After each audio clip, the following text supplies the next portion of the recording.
Chapter 32, Captian Moroni and the Title of Liberty. A wicked man named Obama wanted to be king over the Nephites. Many Nephites had left the church to follow him.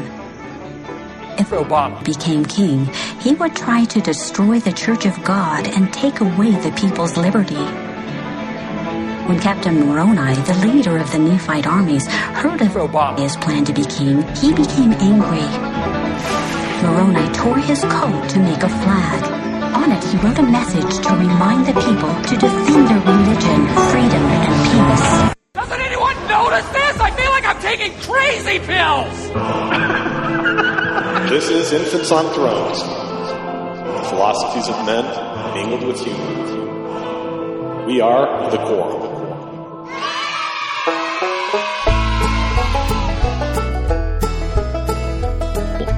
All right, so we've been the, what do they call them? The Yalkada and compound there, and yeah, the white ISIS, vanilla ISIS.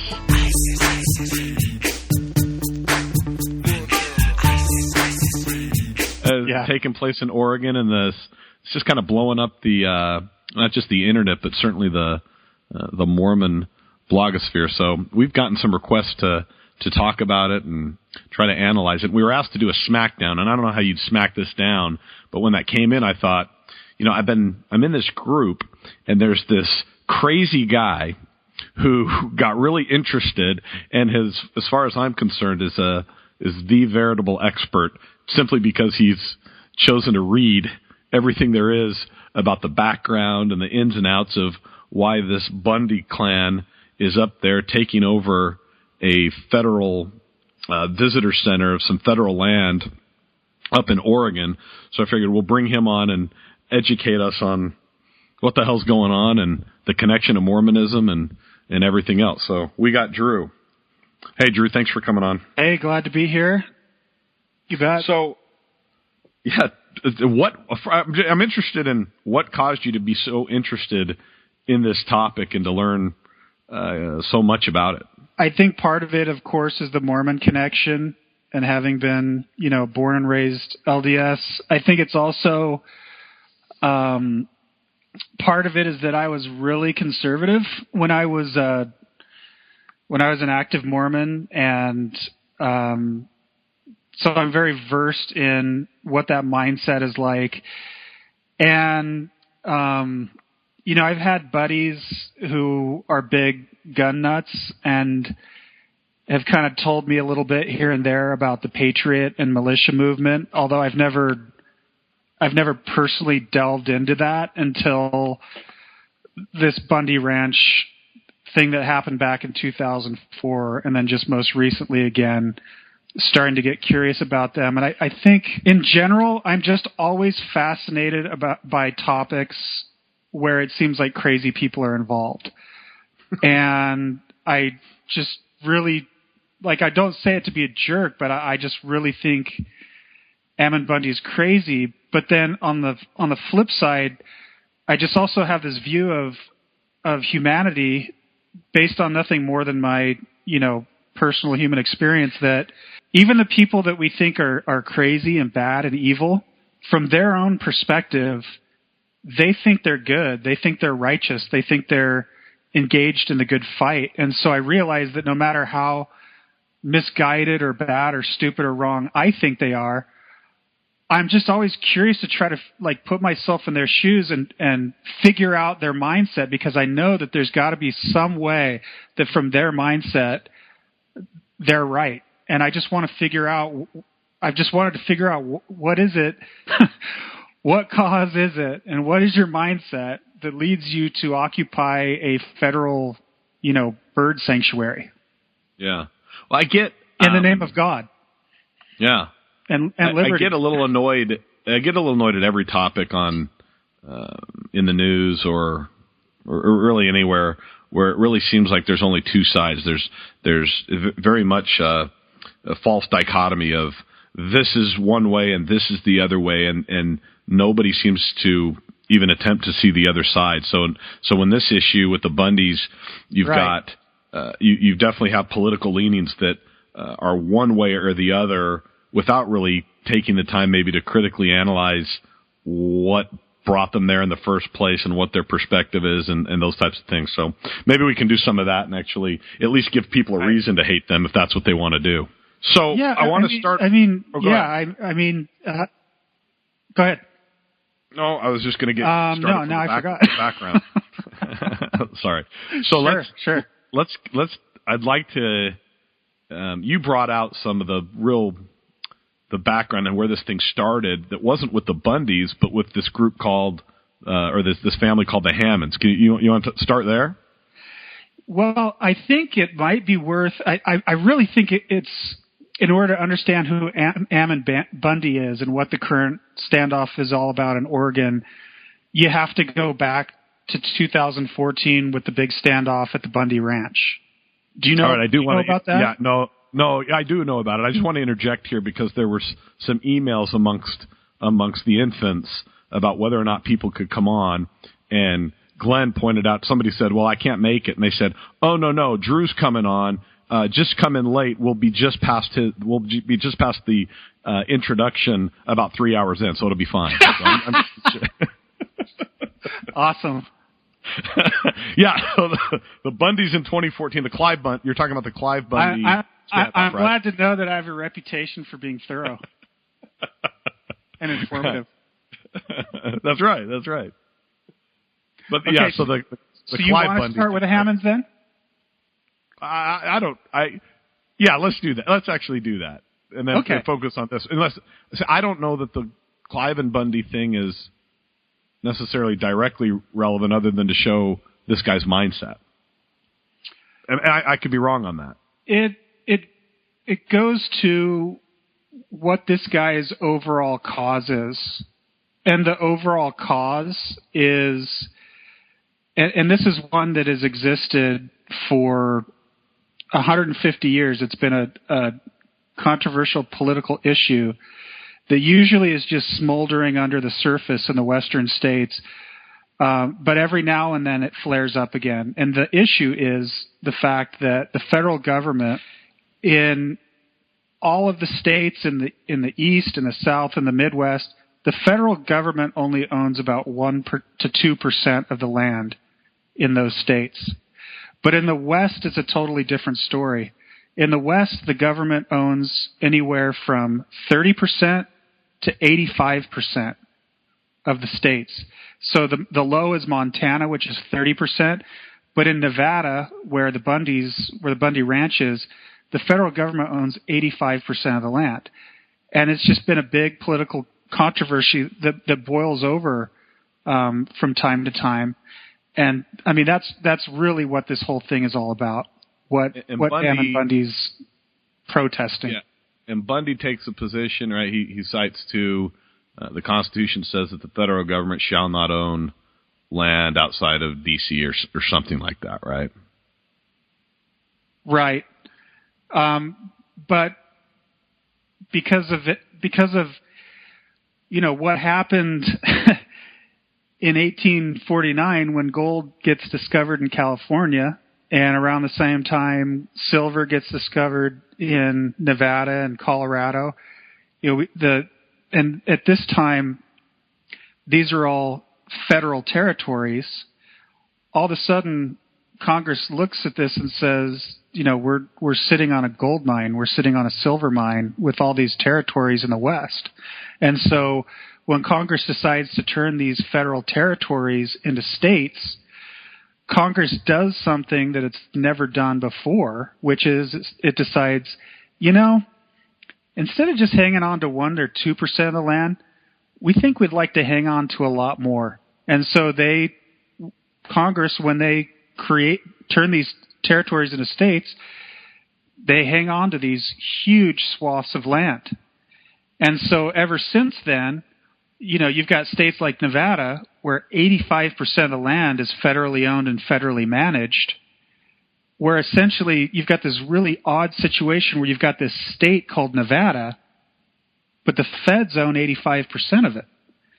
And so it doesn't take a rocket scientist to figure out that if you're a logger, if you're a miner, if you're a rancher, if you're doing any sort of business in Nevada, it's the federal government who basically controls and regulates it all. And that is the big, long-standing beef that the Bundys and a lot of other people in the West have. And they do it under the guise of preservation and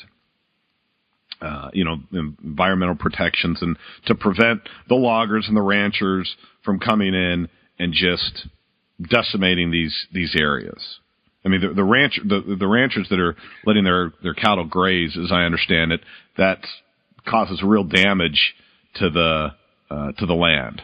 Right, and that all started in the 1970s.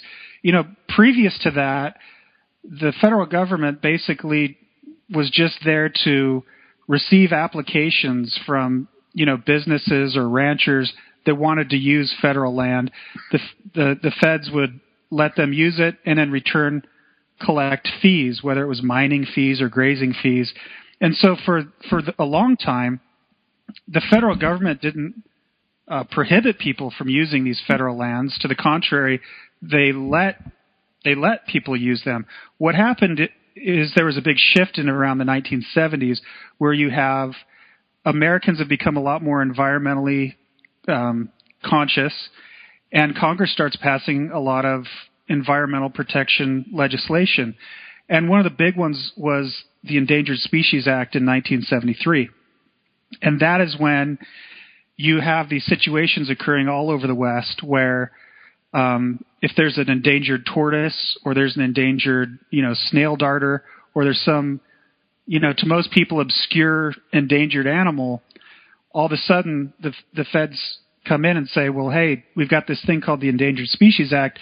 We know you used to log and mine and graze your cattle here, but this is now classified as endangered habitat, and so you're not going to be able to do that here anymore.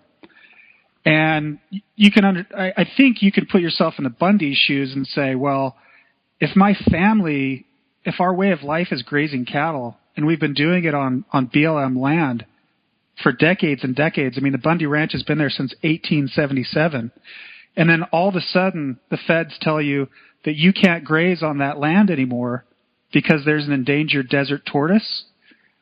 It feels to them like the government is choosing to put the importance of tortoises above people.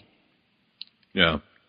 So you got this, that's the principle that at least the Bundy clan supports. But then you've got these Hammonds that are in Oregon. And this right. is what they're kind of taking up, and who they're taking up for. Right. I mean, the Bundy Ranch standoff with the feds in 2014 was viewed by the Bundys and the Patriot Militia movement as a smashing success because they had this tense standoff with federal authorities. They had all these armed militia and Patriot people there in a standoff where, and you can see video footage of it, literally, the armed demonstrators are pointing guns at the federal law enforcement officers, and the federal law enforcement officers are pointing their guns back at the armed demonstrators. And it's this tense standoff, and ultimately the feds back down. And they release all of Ammon Bundy's father's cattle that they had been rounding up on BLM land. And so Ammon Bundy, it looks like, has been looking for another opportunity to have another quote-unquote success in the Patriot Militia movement, and it looks like he zeroed in on these Hammonds up in Harney County, Oregon.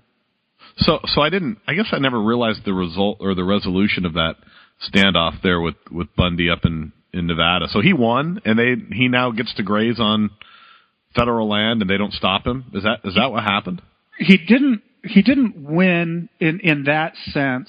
The way he won was, or the reason the militia and the Patriots look at it as a victory is the BLM and federal law enforcement came onto the BLM land where Cliven Bundy, that's Ammon Bundy's father, was illegally grazing his cattle. This was land that the Bundy family had used for decades, but that in 1993, the BLM came and said, because of the desert tortoise, you can't graze here anymore. Ammon Bundy's father said, well, to hell with you, I'm just going to keep grazing here anyway. And for the next almost 20 years, just continued to graze there, even though it was prohibited. And finally, the government had enough, and they wanted to let companies come in and start installing these solar farms in the area around the Bundy Ranch. There's a problem, though. When you want to install a solar farm on endangered desert tortoise habitat, the Endangered Species Act requires you to do something to mitigate, to increase the amount of desert tortoise habitat to kind of make up for the environmental damage you're going to do.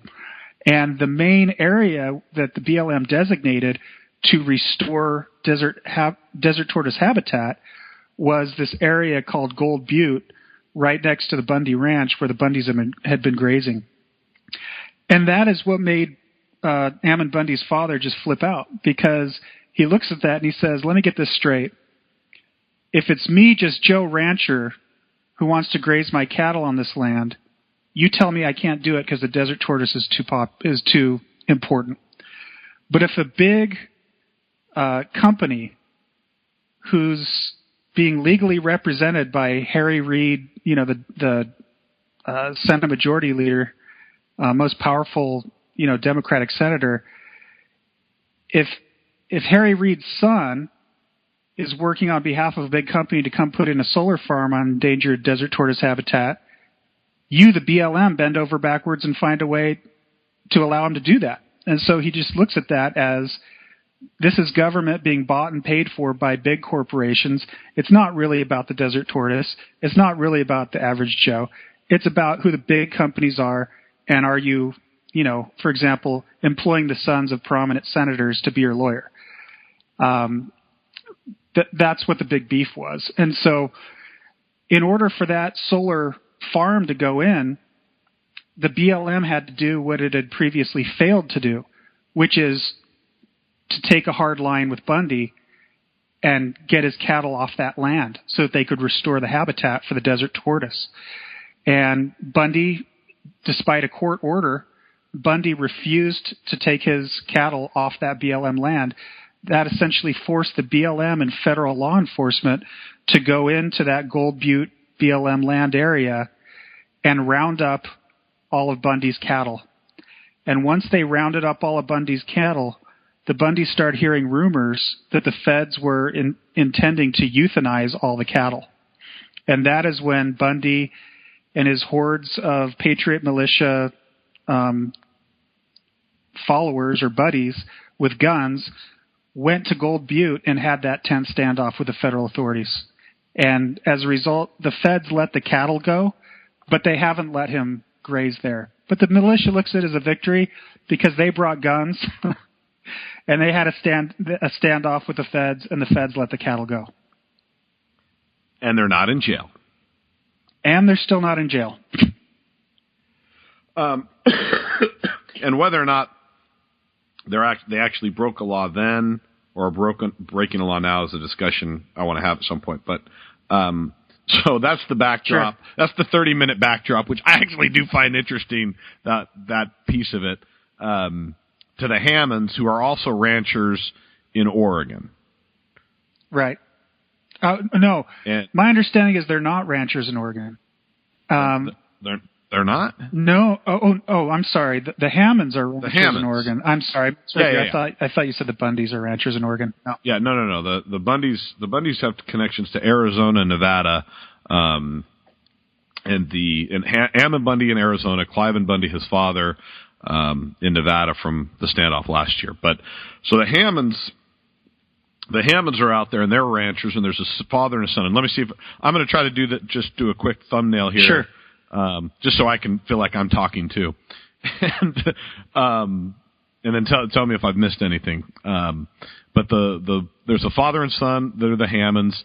They're ranchers. Back in, I want to say 2001, there was a fire that ended up in some acreage of federal land. It turned out that it was that the father and the son ranchers had also done some burning on their property, and that property or those burnings may have contributed to the fires on the federal land. And something very similar happened in 2006, and they were ultimately charged with under a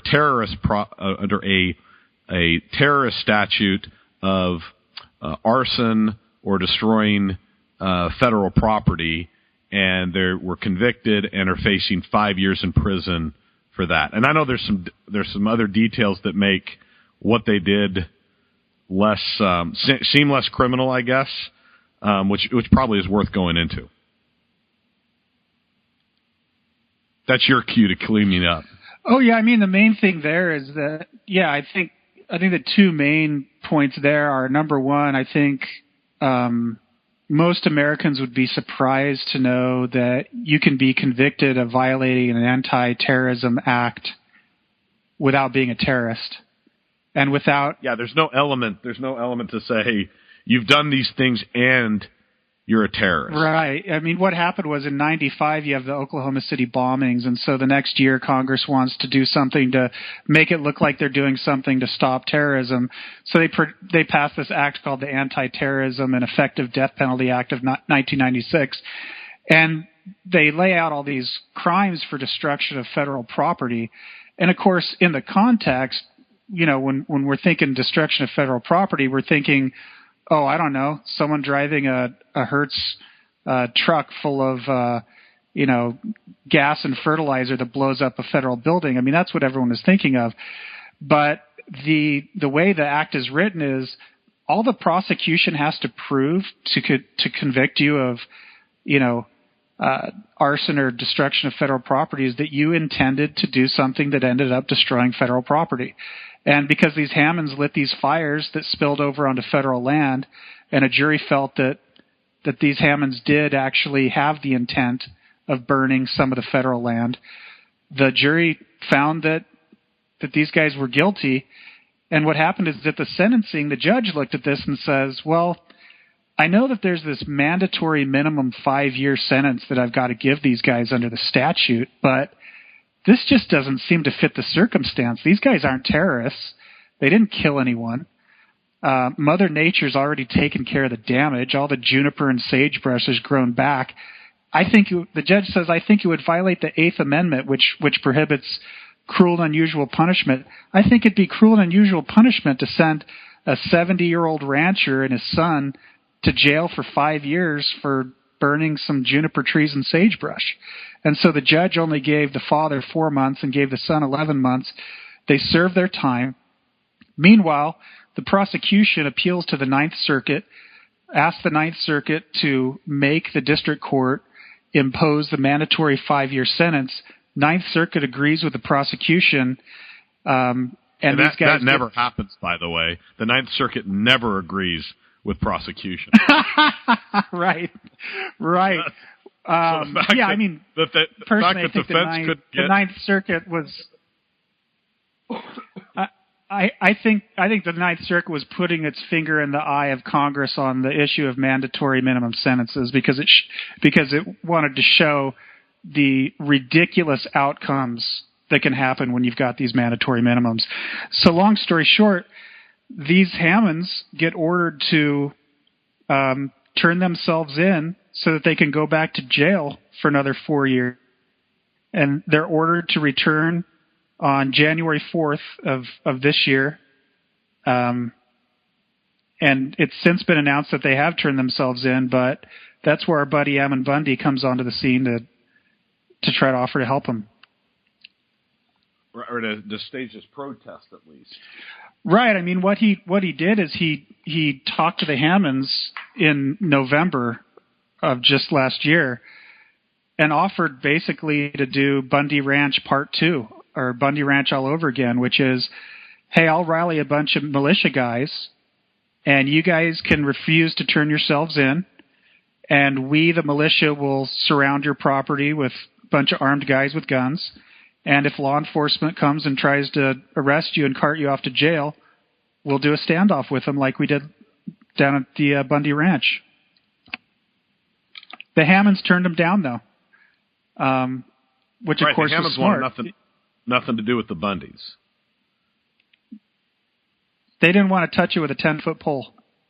And since this whole standoff thing, the Hammonds have specifically denounced them and said, we have no part of this. This isn't us. This is all Bundys. Right. I mean, because at this point, their best hope for, I mean, this dad, it's a father-son, these Hammonds, and the dad is 73 now. And so he's 73. He's looking at not being able to get out of jail, till he's 77, 78. There's a good chance the guy's going to die in jail, right?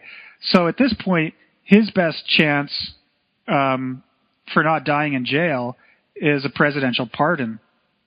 And so, you can see when you're crossing your fingers for a presidential pardon, the last thing you want to do is get yourself mixed up with a bunch of militia guys.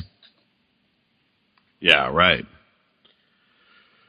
So that's but for some reason the Bundys say, rather than doing this, we're gonna go storm the beaches of a visitor center at a bird sanctuary in Oregon. Right. That's what they did just this last Saturday.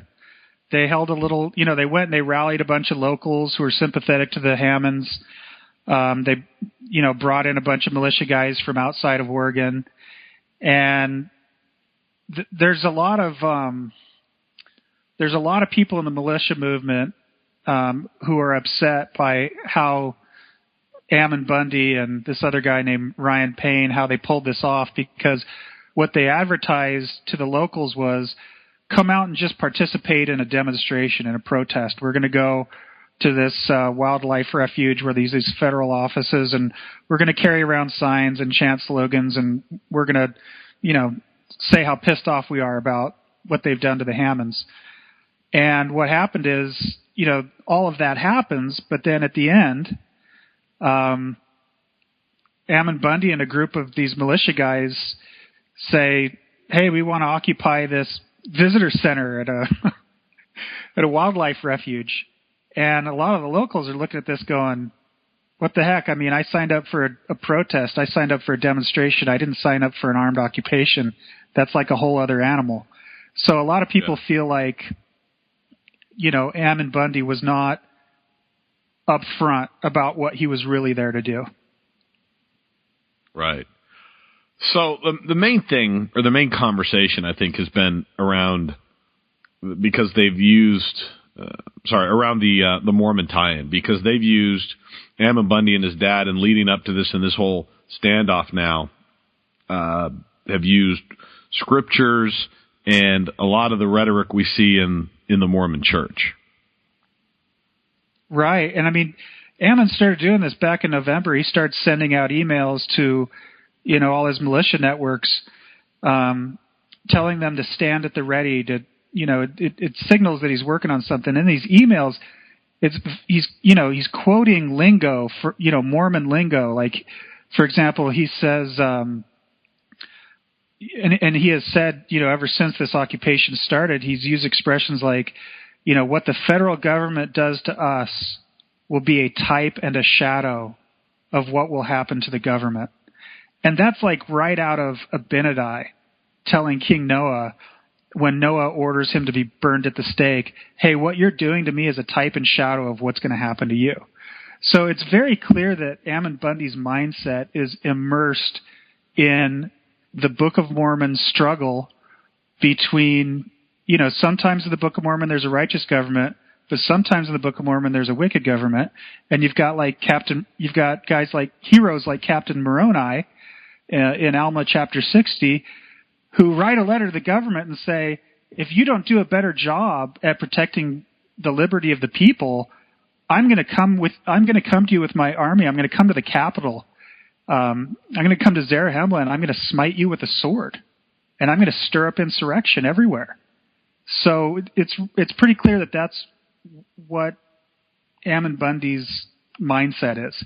Yeah. So he's clearly tied to this Mormon rhetoric of we have the right to overcome or overtake a wicked government, and this idea of personal liberties trumping other things. And then you mentioned Captain Moroni. There's actually a Captain Moroni figure in the Bundy standoff. Who is this cat? Yeah, so I haven't come across his name. He's calling himself Captain Moroni. But what I find so interesting about that is that in the build-up to in all the build-up to the anticipation of the Supreme Court ruling on same-sex marriage, and then ever since then, Captain Moroni and the title of liberty has come up over and over and over again in LDS sermons. I mean, sermons by general authorities. You had in April of last year, Elder Hales gave a talk about defending religious liberty, where he recounts these Book of Mormon stories of the righteous rising up against a wicked government, and says that the members of the church need to be prepared to do that. And then in that talk, there's some pretty strong rhetoric. Elder Hales quotes Joseph Smith as saying that he's ready to die for liberty. And, that if you're Ammon Bundy and you're already, in this sort of tense anti-government mindset, when you have an LDS General Authority getting up and invoking Captain Moroni and the Book of Mormon stories of rising up to defend liberty against a government that's doing a bad job of it, and telling the members of the church they need to be ready to die like Joseph Smith was, if you're Ammon Bundy, I mean, I can see how someone who takes the Book of Mormon so seriously, and someone takes the rhetoric that's been going around the last year or so from general authorities, when he takes it seriously, you can see how, from his mindset, he's justified in taking some extreme action. Yeah, and the thing that I kept thinking about as I was reading about this and hearing him quote scripture and do all these things was the Lafferty brothers from Krakauer's Under the Banner of Heaven. And that's really kind of the theme of Krakauer's book, where he says, look, there are real people that take their religion seriously, take their religious leaders seriously, and really thinks that it means the scriptures that they have mean what it means. And, right. Juxtapose that concept with what often many Christians and some of the leaders of the country in talking about ISIS and the propensity of the Muslim religion to produce terrorists and extremists is the word, and without really acknowledging that every religion does have the ability to and does create their own extremists, fundamentalists, radical, and in many cases, violent people from their own religions. Right. Even in the religions that are known as being pretty peaceful, like Buddhism and Hinduism, even they've had their extremists. Right. So that's what I was thinking about. This is exactly what you would expect from the Mormon Church, or from somebody who really believes what the Mormon Church is telling them about religious liberty, personal liberty, and these types of things, the things that they've been reinforcing in the gay marriage fight, but now it's being applied pretty easily, those concepts, to land rights. Right. Well, what it does is it puts a spotlight on a tension that's existed within Mormonism from the get-go, which is the tension between this Protestant idea that you don't need a middleman. All you need is a direct relationship with Jesus, and just follow your conscience, follow the Holy Spirit. And that was Joseph Smith in the very beginning, right, with the Sacred Grove and everything. So there's a huge emphasis on personal relationship with God and getting your revelation directly from Him. And then, of course, we know the history where Joseph saw there was a downside to that, which was it can create leadership conflicts. And so then, of course, he built up, more of a hierarchy and more of a authoritarian model that put himself at the top. That ever since then, the church has been very keen on maintaining that idea that, when it comes to your personal life, personal revelation's fine. Everything outside of that, when it comes to church doctrine, what's right or wrong, that's what the brethren, the right. people in authority, the people within the institution that have the authority, they're the ones who get to call the shots. And yeah, and the idea that we will tell you what God, not just what God says, but we will interpret Scripture for you, and so your only job is to follow the leaders, follow the prophets, and we'll tell you what all this means. That's right, and what we see is that historically the people who have believed more in and relied more on the concept of personal revelation, those are the ones that end up splintering off and becoming fundamentalists. Whenever they think the institution, the institutional authorities are straying from, the gospel or straying from precedent, and whenever they feel that God is personally calling them to depart from or deviate from the institution, a fundamentalist group breaks off. So, the big, mainstream Mormonism is all about respecting the authority of the institutional leaders. Fundamentalist Mormonism has always had more of a reliance on personal revelation, and heeding the call when God tells you that the institution has been corrupted, and that you need to create your own new institution. And Ammon Bundy honestly seems to have a more fundamentalist mindset in that respect. I haven't heard that he's an LDS fundamentalist. From what I know, he's a member of the LDS Church, but you can see that what he's doing is exhibiting a more fundamentalist Mormon mindset that relies more on just personal revelation, because he says he feels God has called him to do what he's doing up in Oregon right now. Right. No, he specifically said that, and I can confirm Ammon is just kind of a run-of-the-mill, or at least was a run-of-the-mill member of the Mormon Church, because he happened to live in a few stakes over from me, and I know somebody who was a leader in the ward that Ammon was in the Phoenix area, and he said he was just a normal guy, didn't really stand out in any way, and until he started kind of spouting off on Facebook, and that was the first indication that he was kind of had maybe extreme views or was kind of on the fringe politically. But other than that, he was just a normal, active member of the LDS Church. Right, and I think it's worth noting that there's a history of political extremism within the LDS Church that is included from time to time LDS leaders. I mean, you have Ezra Taft Benson with his affiliation with the John Birch Society, Bo Greitz.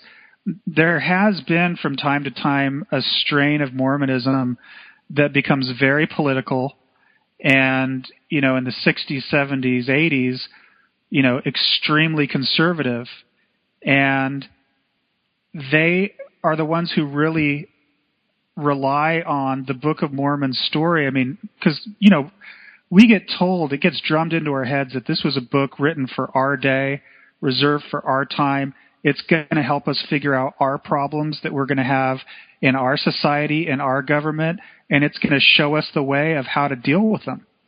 And, Cleon Skousen wrote books about that, and Glenn Beck has been promoting them all over the place. Right. And so, Bundy isn't, the Bundys aren't just this tiny little isolated group in a vacuum. I mean, there is a lot of rhetoric going back decades and all the way back to Joseph Smith that at times is very politically extremist, and at times militant. Right, well, and there's no right from Joseph Smith, certainly Brigham Young in Utah, and the anti. I mean, hell, they were secessionists, right? And they were as anti-government as you can get, and they constantly had these conflicts and supported the idea of battle with the U.S. government over and over again, from Nauvoo to Utah. Right. And so it's very interesting that, what happened is that the occupation of this wildlife refuge happens on Saturday, January 2nd. The very next day, January 3rd, I think he's ex-Mormon because he mentions in an article, there's a writer who contributes to BuzzFeed. His name is, and I'm sorry, I don't know how to pronounce his last name, so sorry if I mispronounce it. Jim Dalrymple. Is that right? Dalrymple? Sorry about that, Jim. Anyway, Jim. The second. So Jim Say again? Dalrymple. Jim Dalrymple the second. Yes, you got it. He apparently is ex-Mormon. He mentions in one of the articles that he was raised LDS, and he publishes a couple pieces in BuzzFeed, and one of them is entitled, "You Need to Understand Mormonism If You Want to Understand the Oregon Standoff." And it goes into this history that we've just been talking about, the history of Book of Mormon, right, Joseph Smith, the militancy, the extremism, the tension with government. And the same day, he follows it up with another piece that is called, it's just called "The Leaders of the Oregon Standoff Have Been Calling for Action for Months." But what he does is he quotes email after email after email that Ammon Bundy's been sending out to militia folks, where he's invoking scriptural language to justify what he's planning. And so those pieces get published on BuzzFeed on January 3rd. My guess is that is what prompted the LDS Church to issue a press release on January 4th, distancing itself from Ammon Bundy, saying it has nothing, to do with it, and furthermore asserting that LDS Scripture does not in any way justify what Ammon Bundy is doing. Right, and the churches. So this we can just read that. The church says, church leaders strongly condemn the armed seizure of the facility and are deeply troubled by the reports that those who have seized the facility suggest that they are doing so based on scriptural principles. This armed occupation can in no way be justified on a scriptural basis. Really? Can it? Can it not? Yeah, I mean, you've been a criminal defense lawyer. I've been a civil defense lawyer. I think maybe if you want, we could spend a little time being Ammon Bundy's defense lawyer, and we've already kind of done it. Explained how there are scriptures you could look to and see as justifying taking this sort of action. For example, in Doctrine and Covenants, it says that we believe in that people should be subjects, loyal, obedient subjects to government, as long as those governments are securing liberties for their people. So it's not an unconditional, absolute acceptance of governmental authority. It's conditioned on government respecting the liberties of the people. Well, what have we had going on the last couple of years?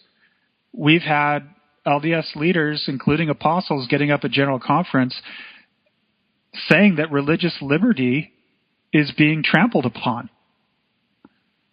So if you put that D&C together with what the leaders have been saying recently, you don't have to support the government right now because it's violating our religious liberties. You don't have to be obedient to the government. You don't have to recognize its authority. And I just, beyond the recent rhetoric, I haven't seen a animosity towards a president from members, generally speaking, members of the Mormon Church in my lifetime. I mean, Bill Clinton was bad. They hated him, but they really think Obama is the devil. Yeah. So there's this anti-government sentiment, I think, just generally or currently because of I shouldn't say anti-government, anti-this government right. over the last 8 years. Right. And they have this idea that they understand the true government and the true United States and what the Constitution really means and what's been going on over the last 8 years with this president and these activist liberal judges, whatever the hell that means, and that's an indication that they have, that they're basically in apostasy from a constitutional standpoint. Right. Absolutely, and then you've got LDS general authorities saying religious liberty needs to be defended. We need calling to action and invoking Joseph Smith quotes about we need to be ready to die for this kind of stuff.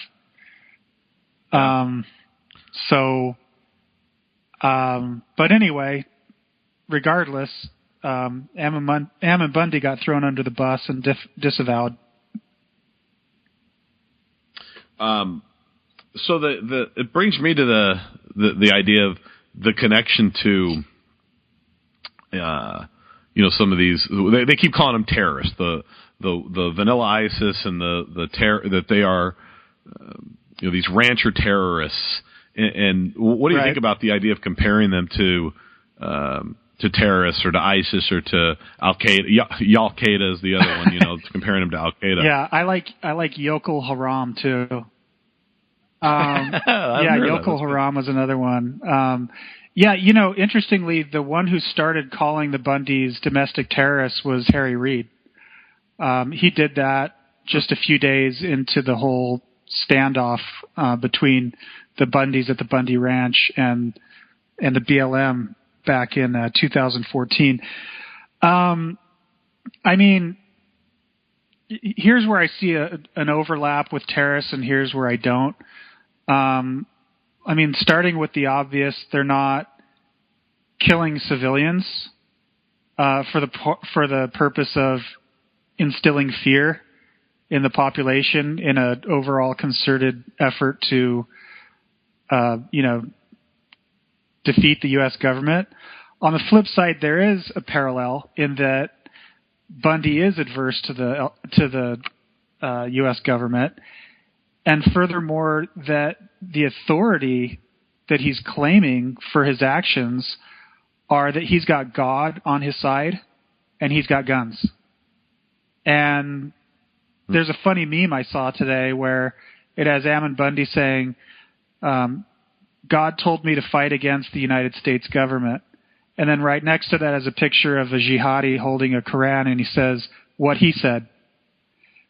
And so, on one hand, you do have Ammon Bundy, like ISIS or Al Qaeda or whoever else, saying, God is telling me to, use my guns and stand up to the U.S. government. But in terms of the way I think the average American understands terrorism, what a terrorist is, it's people who target and kill civilians just to create terror. And at this point, they haven't broken a law. They haven't done anything. It is right now still a peaceful demonstration. It certainly has guns and there's tension. There has the potential to turn violent, but it hasn't yet. Yeah, you and I. Go ahead. Go ahead. I was going to say that we were talking, and we're in a Facebook conversation, basically not just you and I, but a group of people, and there was a conversation of, well, they just need to go in and arrest them, but arrest them for what? Because as we understand, they haven't been asked to leave yet, so they're not trespassing. They haven't damaged any property, so they haven't committed this terrorist act of damaging federal property. They haven't hurt anyone. They haven't kidnapped anyone. They've let people both come on and off as long as they're a citizen, apparently. So there's a real question of what have they done either illegal or wrong at this point. Right, and since that conversation, I've done a little more digging, and I think I found a couple things that law enforcement will be able to charge them with. And I can't remember the name of the crime, but it basically has to do with, blocking access to a road, like a federal road, or blocking access to a road to a federal facility. They have been doing that. I've seen photos that they've taken BLM vehicles that were on the property and set up these little roadblocks. So they could get dinged there. But I also looked at a statute that defines sedition. And if you conspire to overthrow the government, that's sedition. And that's a big deal because it carries a penalty of up to 20 years in prison. And Ammon Bundy has made statements in the course of all this where he has said that, we're here, we're staying here. So they've said we're taking federal property and we're not giving it back. And then he's also said that he hopes that this inspires, similar actions all across the country. We also know that he's deeply embedded in the militia movement, has been sending out emails and is encouraging people to come and assist. So, if I'm a federal prosecutor, I'm gonna characterize this as sedition. Mm-hmm. Yeah, well, that's interesting. But it sounds defense attorney mode is, but he hasn't asked for the overthrow of the government. Or even encouraged it. He said encourage people just to do similar protests. So if that's no different than some of the marches, the civil rights marches, or those things that go on where there were calls to people to go certain places or to demonstrate. Nobody said go throw these people out of office or do anything. So I think they'd have a tough time. I think they'd have a tough time making that one. Although I could see that they'd be tempted to do it. But yeah, I don't see that flying. Yeah, I mean, this is if you look at it, this is a sit-in with guns. Right. Sit-in. It's like Gandhi with guns. Right. Exactly. It's not a big deal. No, I mean, and apparently they don't have sit-ins either, have so been it going Gandhi. on. It is Gandhi because they don't. They're on an involuntary hunger strike. Right. No, they sit-ins are a thing that's been around at least since the civil rights movement. We saw one, probably the biggest one since then was probably the Occupy Wall Street, where they did go and occupy some city land and refused to get off of it.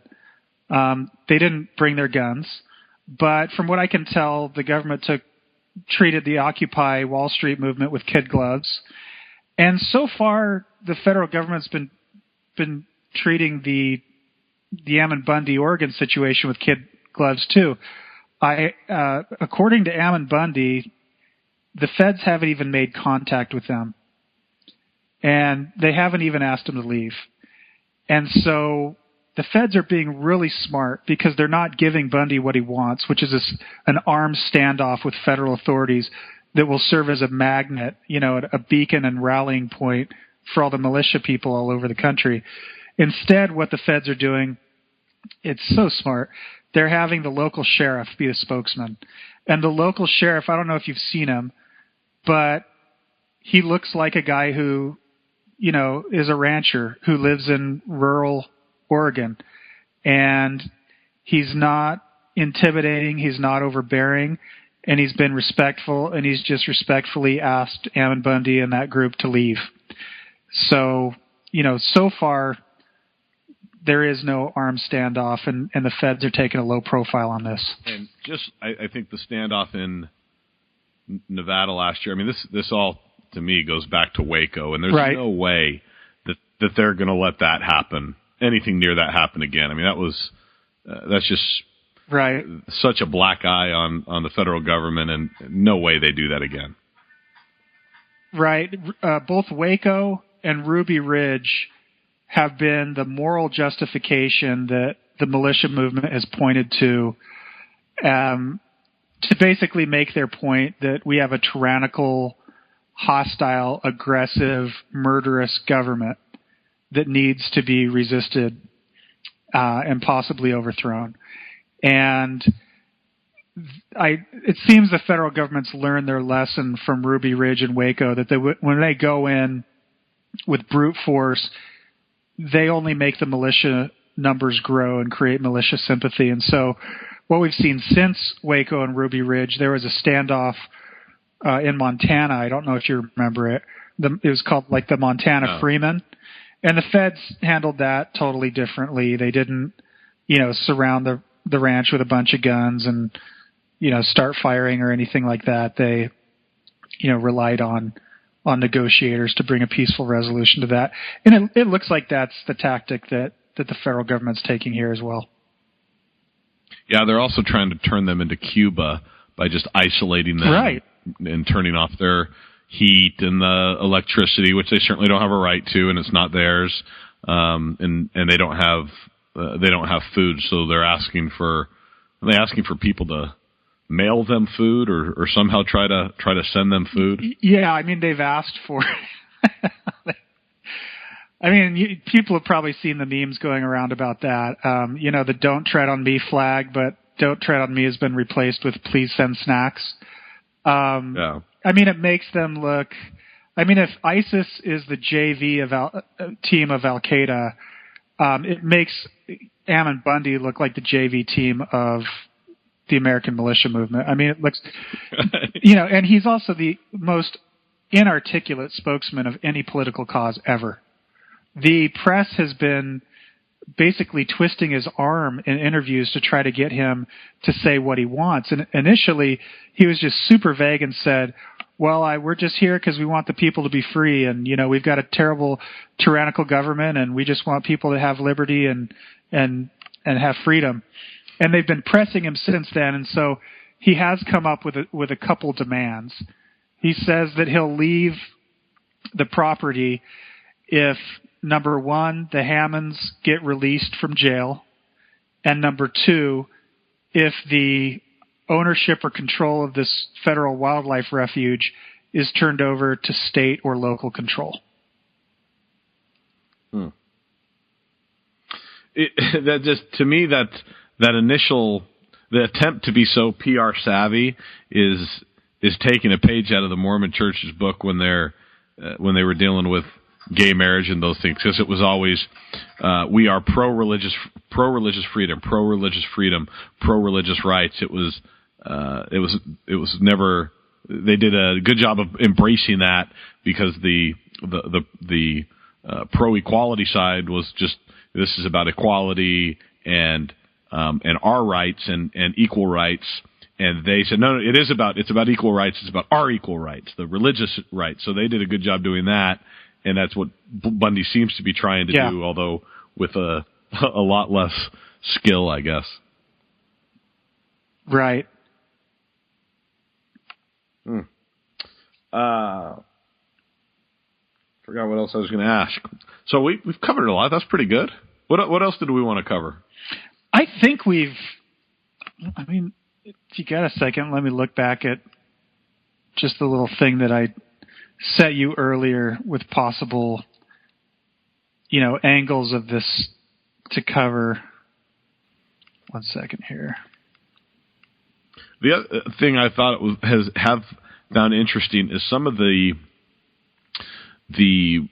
rank and file members of the church who supported Bundy certainly before the Mormon Church came out, but even since then, I've heard members. I've never heard. It's rare that you hear members of the church, and by that I mean the active attending members of the church criticize the church for taking a stance. The closest thing was the policy change that came out. That was the closest thing where you got people kind of criticizing and saying things about the church. But usually when they speak, the thinking's been done and the members respond. But here I heard a lot of people, or saw a lot of people that are just run-of-the-mill, the rank-and-file members, Chapel Mormons, saying, well, the church doesn't really know what's going on. They're making the statement without really understanding the facts.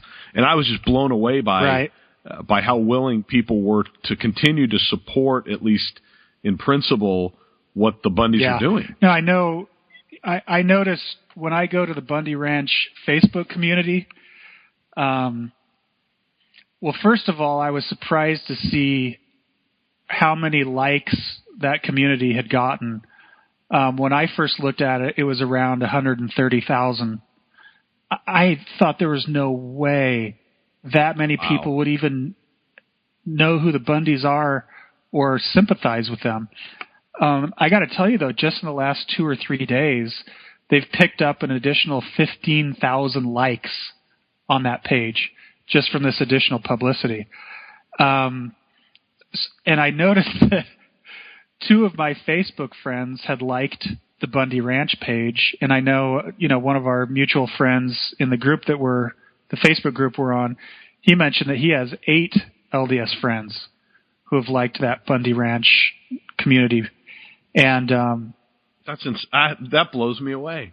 Yeah, well, let me put it this way. I don't know about you, but there's been a very significant shift in the attitude some of my LDS family members and friends have taken towards the U.S. government as a result of same-sex marriage issues and the legalization. Yeah, absolutely. And, for example, I had one extended family member tell me that he can't even sing America the Beautiful anymore because he doesn't feel the emotional conviction that go along with the lyrics to that song. And has the same experience when the Star-Spangled Banner is played at baseball or hockey games. That because of the rhetoric that's been coming out of Salt Lake, they feel like we are in one of those tragic Book of Mormon periods where the government is not living up to its divinely mandated responsibility of protecting liberty, and in particular religious liberty.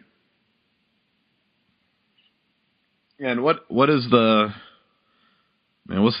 scripture is they shall, if they are, I'm not going to get it now. They are something, then they shall mourn when they're talking about the religious. Yeah, Ammon Bundy quoted that in one of his emails. When the wicked rule, the people mourn. That's it. When the wicked rule, the people mourn. And so I know you mentioned that earlier that people wanted a smackdown on this, and the low-hanging fruit is the looniness of a bunch of guys who, don't seem to be, let's put it this way, it doesn't seem like they have a ton of formal education. You listen to them even talk about the Constitution, you can tell that they don't even really understand constitutional law. Sure. And so the low-hanging fruit is to laugh at this vanilla ISIS group and do a smackdown on them.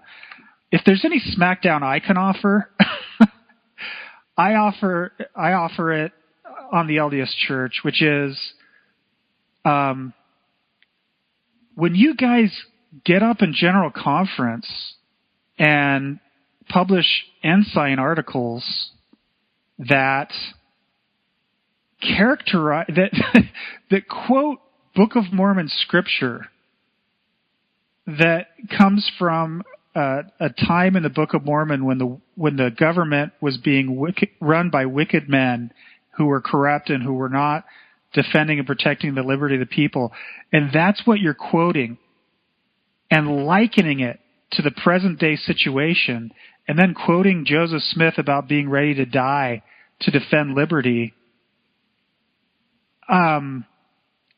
What we see with Ammon Bundy is the chickens coming home to roost. And it's not like this is the first time this has happened in Mormon history. You had, was it Sidney Rigdon who gave the salt sermon during the Missouri War?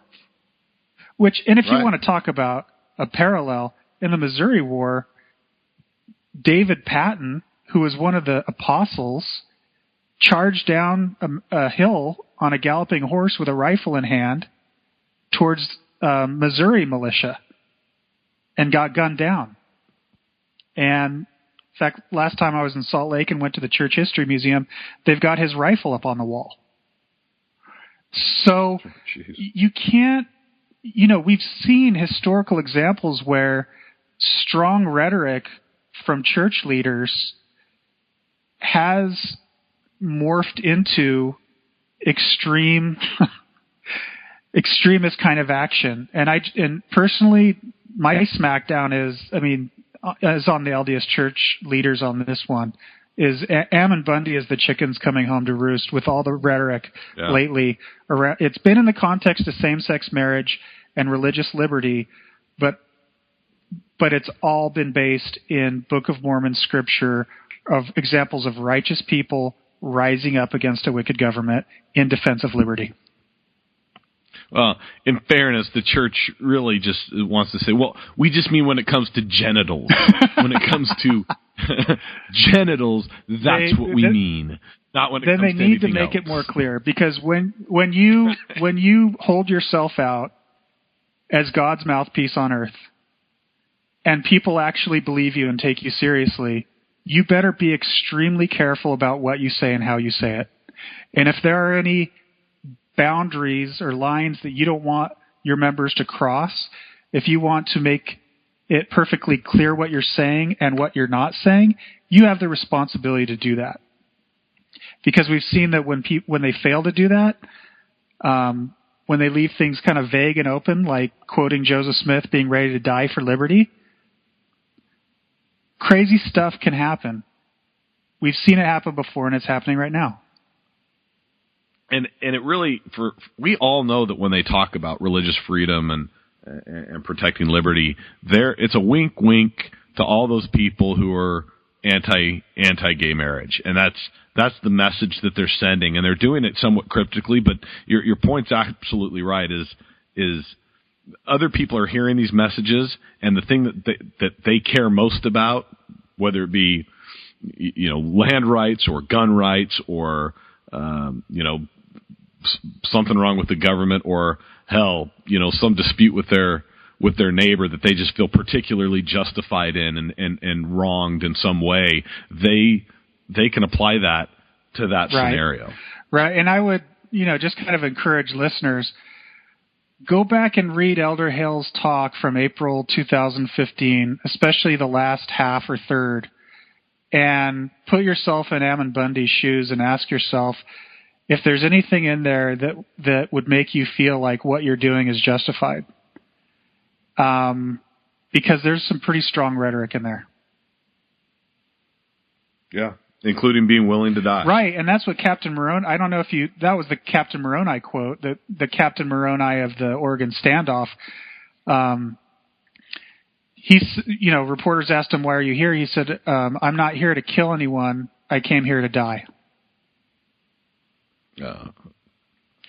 So, and you've got Ammon Bundy quoting Abinadi, "What happens to me is going to be a type and shadow," and that brings in another ISIS, parallel, which is there is, martyrdom is like the platinum status that you can attain as a jihadi, and it looks like with Ammon saying, "What you do to me is going to be a type and shadow of what will happen to you."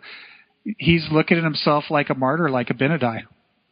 He and Captain Moroni, they're ready to die. And they actually, it sounds like, and I attribute a lot of sincerity to these guys. I think they're extremely misguided and foolish to bring a gun to a drone fight. Yeah. But I think they're sincere, and I think it does sound like they have gotten some sort of personal revelation that they should stand up for liberty, even if that means martyrdom. Yeah. Well, the idea that the Book of Mormon is, or the Quran for that matter, I guess, is are scriptures of peace or are meant to be religions of peace. They're not being honest with themselves. I mean, you mentioned the two. You got Ammon, the very guy who he's named after. This guy, the story of Ammon, and being called to go to preach to the leaders of another people's government, and he was the dude that chopped off the arms and all those things, right? I mean, this was not a nonviolent character, and right down to Nephi, who's commanded by God to cut off Laban's head in order to get what he needs, in that case from the leader of a government. So it's very easy to apply, if it's to be likened to our day, it's very easy for anyone to apply it to these types of situations. And it doesn't end peacefully. Right. For any church or religion that is still existing today, they started as a revolutionary movement, and they got a lot of pressure from the establishment in their times. That was true of Muhammad in the Middle East. He started as a revolutionary, and so you've got plenty of justification of jihad and other things to, protect people who are being oppressed by governments. But then once they take hold and become established, then of course there's no need for any call to arms against a wicked government anymore. You've got the same parallel in Mormonism, where it was just, early Mormon history was just full of conflict between the state and federal government and the Mormons. But now it's become established. It's become somewhat mainstream. And there's, until same-sex marriage, really, there was no reason for LDS leaders to cast, the U.S. government leaders as being, wicked or corrupt or trampling on liberty. So, as what I'm getting at is that in any church or religion, I think you're going to find both a justification for rebellion or revolution and scriptures that say, hey, government's okay, we should be subject to government. And the leaders can then just pick and choose which of those scriptures they want to emphasize. And unfortunately, the ones that have been emphasized by LDS leadership the last couple of years are the Book of Mormon ones about, wicked governments trampling on liberty and encouraging members to stand up and be willing to die. Yeah. That's all I got. That's all I got. If there was a problem, I'll solve it. Check out the hook while DJ revolves it. And now for something completely different. Hi, I'm Stephen Carter, the editor of Sunstone Magazine. Like you, I'm addicted to blogs and podcasts that explore Mormon themes, but I also want to be with people, the kind who are as curious about history, theology, and culture as I am. That's why I've been going to Sunstone symposiums for more than a decade now. I want to explore new ideas. I want to see Mormonism from other perspectives. And, I'll admit it, I want to have lunch with my Mormon studies heroes. Sunstone has some great symposiums coming up, including one in Berkeley on January 30th, one in Mesa, Arizona on February 20th, and our first ever international conference in Birmingham, England from February 26th through 28th. Some of our speakers will include Wendy Montgomery, Dale McGowan, Natasha Helfer-Parker, Christian Moore, Lindsay Hansen-Park, and John DeLynn. Visit sunstone.org to learn more about our symposiums and magazine. Come join us. It's good to be together. Thank you for listening to Infants on Thrones.